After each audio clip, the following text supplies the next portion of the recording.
A daring search for missing treasure leads to a murder in a luxury hotel. Join OpenMic in an exclusive interview with the producer of Five Star Murder. An all-new episode of Let's Talk begins now, only on OpenMic.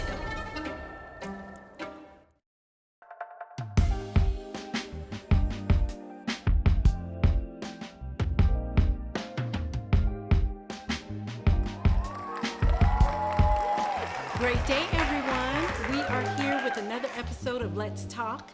I am your host, Crystal Davenport with OpenMic, and we have a special guest for you today, Mr. Mark Crump. He is a consultant producer with Mar Vista Entertainment, and he has done many films here in Augusta, the most recent one being Five Star Murder, which was filmed at the Partridge Inn. Let's give a warm welcome to Mr. Mark Crump.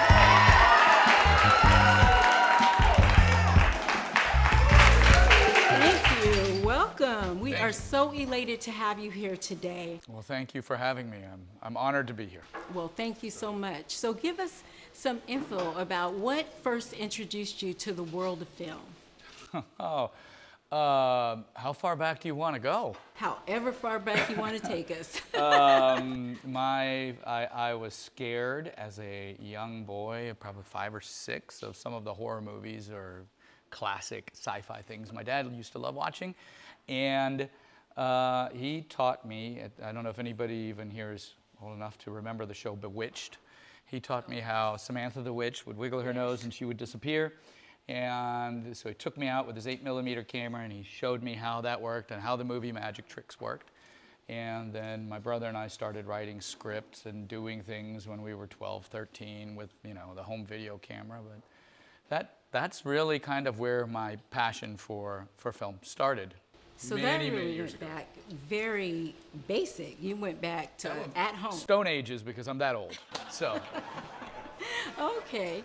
So can you tell us a little bit about the film Five Star Murder that was just recently filmed here? Oh, Five Star Murder. Okay, so we have a rich architect who dies under mysterious circumstances, and he has just renovated this hotel. And this hotel happens to be at the beach, so a hurricane comes in, traps the guests, or actually they evacuate everybody, but some guests decide to stay behind, which we then find out are hunters, and they're looking for the architect's gold that is rumored to be hidden somewhere in one of his hotels. And as bodies start piling up, we realize somebody has discovered the gold, and they're all trapped in a hurricane in that hotel. Okay, so what was a very difficult part of that filming? I saw the film, and so being filmed inside a hotel, a little bit different than like just some set you set up. I saw the fire scene, I was like, wait a minute, what? I know that staff is freaking out right now. We lit actual fire inside the hotel area.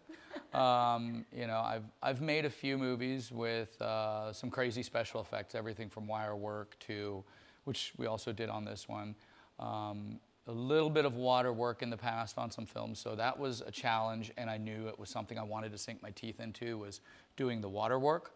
The fire I was already very comfortable with. I knew all the teams that I needed to do fire work. We had the Augusta Fire Department there. The fire marshal cleared all of our work that we did before we did it. We had plenty of fire extinguishers on hand, and we had a very experienced special effects group. So I work with Georgia Special Effects, and I've worked with them on a number of films that I've done. And we had to figure out how to fill this swimming pool to flood our basement in a very short period of time. And it was a gargantuan effort from all of the crew, where about 40 of us created a fire line. And we had another swimming pool that already had treated water and everything was good. And we had 30 trash cans we'd bought from Lowe's, and we just dipped those trash cans in, put on casters, and then rolled it over as a team.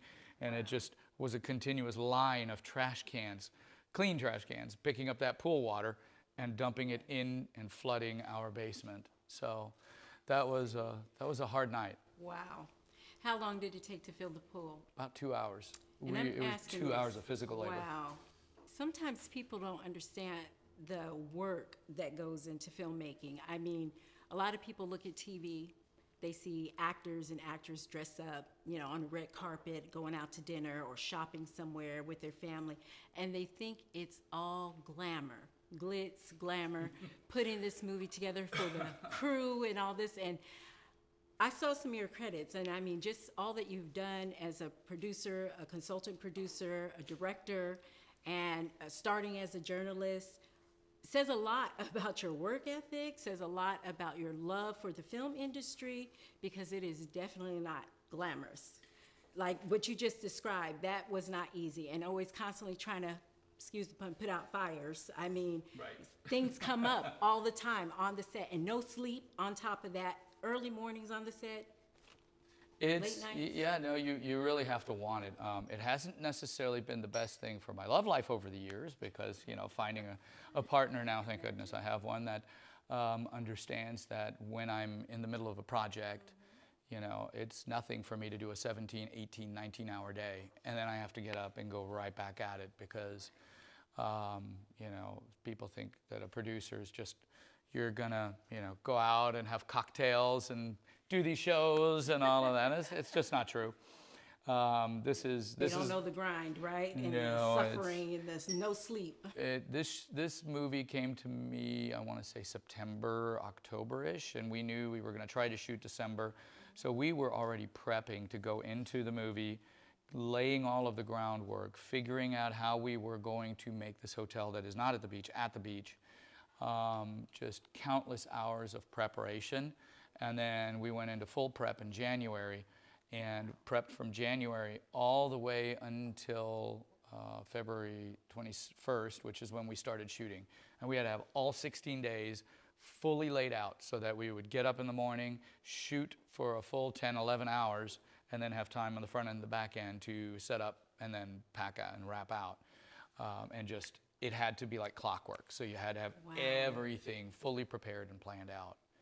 And I know, it's a lot. I mean, all it takes is, oh, we don't think this set's going to be built on time, or maybe this isn't going to be ready, or that's not going to be ready. And those are, that's things, real life. Yeah. Situations. And then you have to pivot. So plan B, plan Z. Okay, can you please tell us, the audience, I'm sure some people in the audience would love to know, how filmmakers here in Augusta can get involved with you or your company in this area? So I'm a very big proponent of hiring local.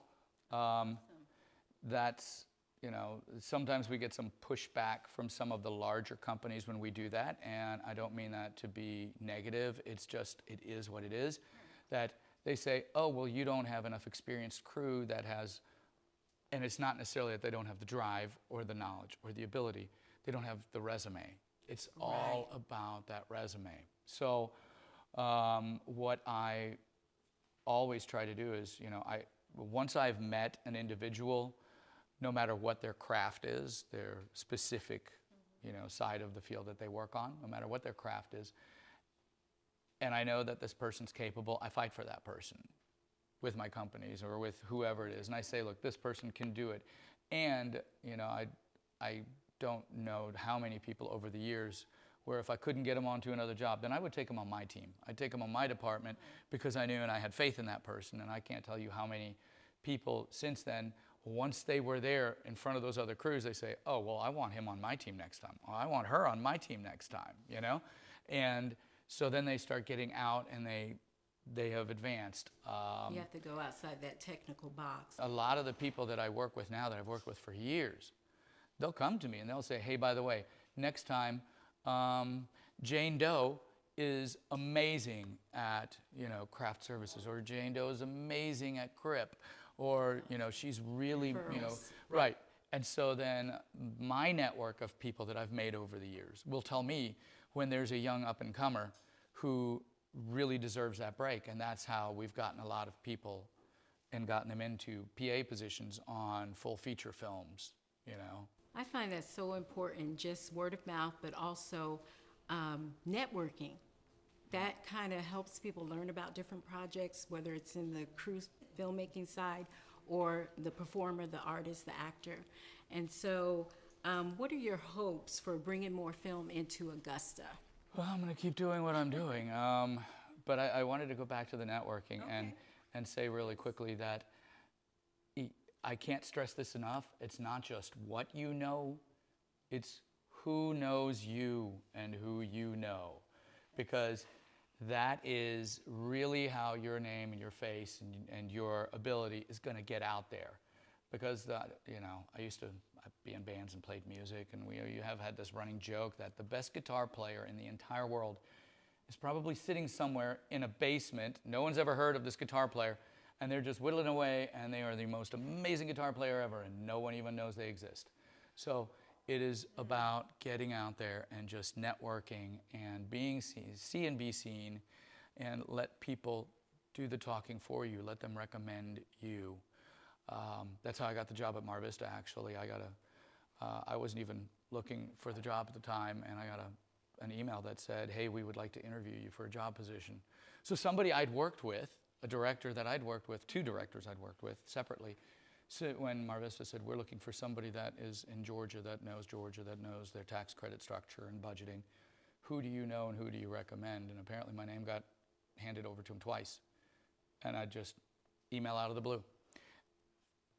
It's not rocket science. It's do the best job that you can on every job you're on. I know some of them are grueling and hard and you'll struggle.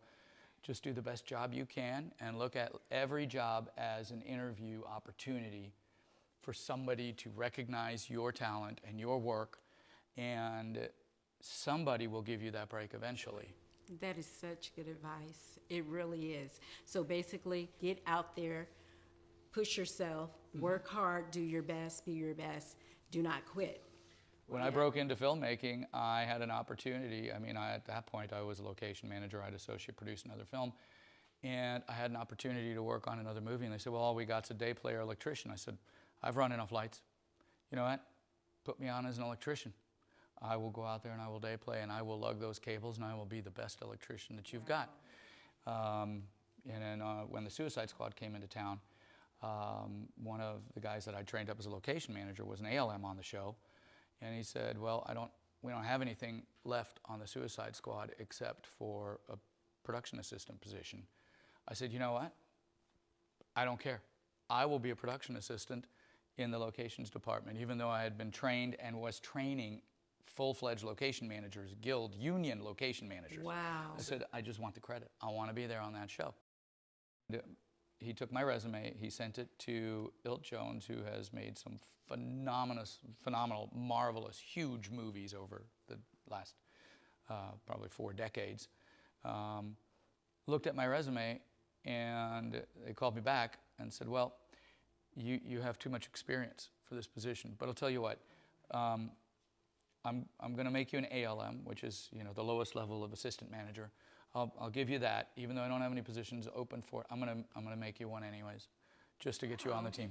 That was really good. So kind of bumped you up. I applied for the lowest possible position, and they said, well, we want you on the team, so we're gonna give you what you should at least. He saw your willingness in spite of your being overqualified. If something is beneath you, then you're probably in the wrong profession.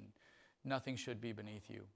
You should be willing to do anything as part of a team that works towards the greater good.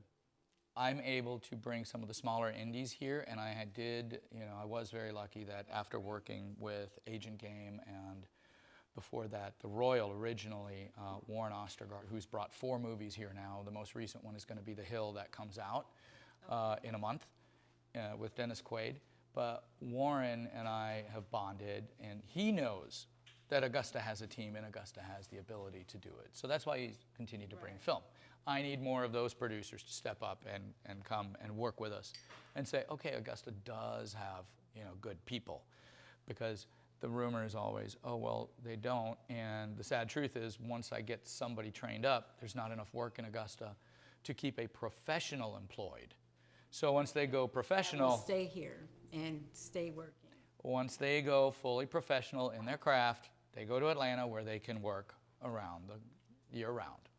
And so then I've lost, just this year I lost 3 or 4 experienced people that have the resumes to attract people. I've lost them to to Atlanta and elsewhere. They're all willing to come back. They all say, Mark, love you. Well, I'll come back. Just let me know when, and I want to come home. But I think it'll really just take a studio or something that's going to be here long term to get enough people trained up to continue to stay here and to see the value in that. Because we still got bills to pay, all of us. And once you're a pro, you're going to go where the work is. I could see that because Atlanta, they're considering like the next Hollywood, or kind of, in some retrospect, competitively right now. And so what other things are you looking forward to? What are your goals? What are your current projects? I heard you mention The Hill.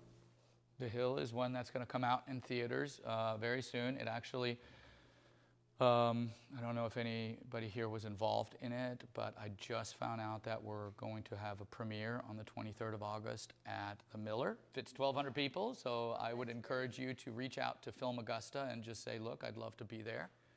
It was invite only, and now, from what I understand, they just opened it up and made it available to other people. So that's one that's coming up. I have at least 3 other projects currently in the works to shoot here in the area. But we just have to wait for the guilds and the unions to sort their things out before we can actually move forward. And yeah, so that's really kind of. Alrighty, well, that's great, and I'm so glad that you are here with us. We will continue. In a moment, we're going to take a little break. All right. Thanks so much.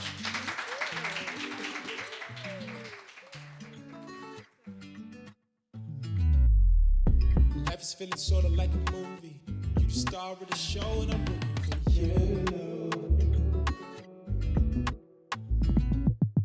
No time's getting rough, but you roll with it. Cause you're making lemonade when they give it to you. You just gotta push through the pain, through the mess, through the nonsense. You always hold it down through the process.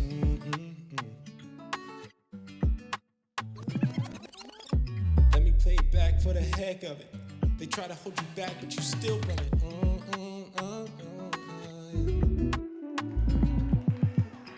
Welcome back to Let's Talk. We are here with Mark Crump, and we are just enjoying the wealth of information you have been giving us. So can you tell us a little bit more about what do you believe is the most difficult thing that you've seen in film? I've done such things as in shooting Harmony in Paradise in Puerto Rico, where we had to ferry everything in, and I had to literally scuba dive picking up sea urchins because our talent was going to walk in, and then we had to safety because our talent was out on paddle boards. You scuba diving or having other scuba divers? It was a small crew. It was a small independent production, low budget, ultra low budget. So on that one, yes, I actually did the scuba diving myself to go out into the surf and pick up sea urchins and put them in a net so that our talent wouldn't step on them when they went out into the surf. That is dedication. I mean, no job too small, right? Right. And I love to scuba dive. So. Tell us what your favorite set is that you worked on and why. Favorite set? Oh, I have a few. One of them was, yes, being there underwater and just scuba diving for sea urchins, Okay. I guess that was a bonus because that's one of your hobbies. Yeah. I enjoyed Agent Game a lot. That's with Mel Gibson? It's with Mel Gibson, Jason Isaacs, both true gentlemen, and Dermot Mulroney, wonderful people to work with. That was one of my favorites because we had a lot of just very, very big action elements. It's not very often that I get, my producer coming in saying, hey, okay, so I need a helicopter, we're gonna blow it up, and I need an airplane, and we're gonna need, a G4, like a jet. I think it was a G5 at the time, but I'm like, I can get you a G4. Can't get a G5. I can get a G4. Wow. And that sounds pretty costly. And then we had this massive warehouse, which was supposedly in Kosovo, because none of this takes place anywhere near Augusta. It's Eastern Europe, we're in Kosovo, we're in France, and we're in Langley and Washington, D.C. And we shot all of it here in Augusta, the entire thing. Never went to any of those countries. We just dropped in little just shots. Okay, here's our establisher, and then bam, we're in tight. Wow. 8th Street in Ellis became France. We took down all the American Wow. street signs, put up all French and German street signs, worked with Taylor BMW, and they brought us a bunch of cars, and so we had nothing but European cars, put plates on them, and turned Le Chat Noir, the little black box theater. Yes. Good friend of mine, Chris Bailey, runs that. That became a cafe, a French cafe. And then our agents, of course, were parked out front in their $120,000 or $160,000 BMW, whatever it was that Taylor BMW let me borrow. And then they ran upstairs, and upstairs we had our explosives team and special effects team ready. So as we're upstairs, and our gunman is coming up in front, the door explodes outwards, and he takes a bullet to the head, and one guy drops, and the next guy runs up, and then an explosion, the whole door explodes out. It was a lot of work, but I want to say it was just one of those really, really involved sets. There's a movie coming out soon called The Oath that I had the good fortune of line producing, and it takes place in somewhere around 10,000 BC, or somewhere way back when. The Oath. It's called The Oath, and it happens here in Northern America. And so we were in northern New York, in the mountains, Buffalo area, and Albany and Buffalo, and some of those state parks and the mountains. Just being up there and seeing that view. Mountains are really, so beautiful and peaceful. Really amazing. And that fresh, crisp, clean air. Yes. I miss it. And then I shot a movie called Feral State down in Florida. It's Ronnie Jean Blevins, Feral State. It's an interesting story about some feral kids who are, Ronnie becomes this cult leader of these kids, and they're literally going and killing meth dealers, meth manufacturers. So really just gritty movie. And we were in the middle of Florida in the middle of summer with nothing but rain and bugs and heat, and that one was a rough one. Okay. That was a rough one. But you know what? Turned out to be a pretty decent little movie. And what do you enjoy most about film? Film, well, like I said, I have, throughout the last almost 3 decades, I have worked almost every position in a film that you can work at some point in my life. And the one thing I've learned about film is it is the only medium that literally combines every form of art ever conceived or that will be conceived. Why do I say that? You have your writers, you have your actors, you have your singers, you have your dancers, you have your painters, you have your construction guys, you have your creatives, you have, just think about it, photography from that side. It's very true. Every form of art, whether we're sculpting something for a prop, every form of art that ever existed can be found as a conglomerate within film. All in one. That's what I love about film. That's wonderful. It encompasses all of the arts, and that is where we are one big family, one big tribe, and we're all working for the same common goal to make this an amazing movie. Awesome. Well, thank you so much for being with us. Really enjoyed you. You're very informative, and you gave us a wealth of information. Everyone, this is going to conclude this episode of Let's Talk. Let's give our guest, Mr. Mark Crump, a great round of applause. Thank you so much. Thank you for having me. Really appreciate